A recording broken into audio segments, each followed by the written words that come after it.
Did you watch Ahmadinejad's speech yesterday? No, I was actually, would you believe, up at Kennebunkport yesterday. Oh, is that right? Yeah. NBC is doing a piece on vice presidential debates for next week, and they had asked President Bush if he would speak to them about the vice presidential debate, and he said only if Geraldine Ferraro sitting by my side.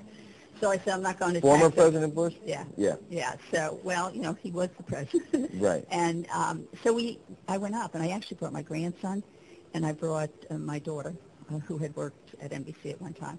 And it was such an exciting day. We ended up going out, we did a piece, which they're going to use next week, but we ended up going out in his boat.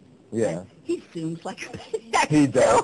Yeah, it was such fun. It really was terrific. What kind of boat does he have? Oh, a fast boat. I don't know. A fast one. Fast. It went very, very fast. Shoshana Walsh is joining us, a Fox News Shoshana, producer who's Good been meeting you. embedded with just about every campaign, and my good friend Thomas Ruskin, CMP Security Group. Is that the name of your company? Yeah, CMP Group. CMP Group. Okay. Hey, you guys got to speak right into the microphone. Tom is a former NYPD detective who is a security guru and can help us. He's going to talk about the craziness in New York this week and protection for all these world leaders and others. And Shush is very plugged into the political world. And Geraldine, we haven't yet this morning talked about the vice presidential race, and there's a debate next week. Right. What do you think each of the vice presidential candidates needs to do next week? Well, I think that Sarah Palin has to do what I had to do in 1984. She's got to show her experience, her knowledge of the issues that are facing the country. Tough that it's the first piece is on foreign policy on these things, but she'll also have an opportunity in the vice presidential debate, because it's only one, to debate the economy.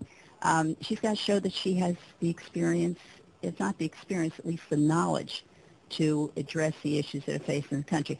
I had a little bit more of an edge because I was on the Budget Committee. I was in the House for 6 years. I was in the Budget Committee for 2 years. So when it hit the economy, I looked at my old tape. I was like a wonk, repeating all these statistics and what was going where and how it was doing. Yeah. And the same thing with the reference to foreign policy. I spent a lot of time studying, so I assume that that's what she's doing. Studying, yes. Now, let me ask you this. Absolutely. Obviously, there's no substitute for experience. Oh, yeah, there could be. There could be. Well, knowledge is a substitute for experience. The Yeah. ability to learn, Yeah. and, I don't know, attitude? Well, yeah, I mean, if you take a look at this debate with Barack Obama, because that's the same charge that's coming at him with, is that he doesn't have the experience.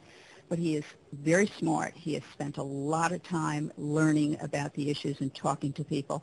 And in addition to that, he has bolstered up his team with Joe Biden, who has a depth of knowledge on foreign policy that is, I think, second to none.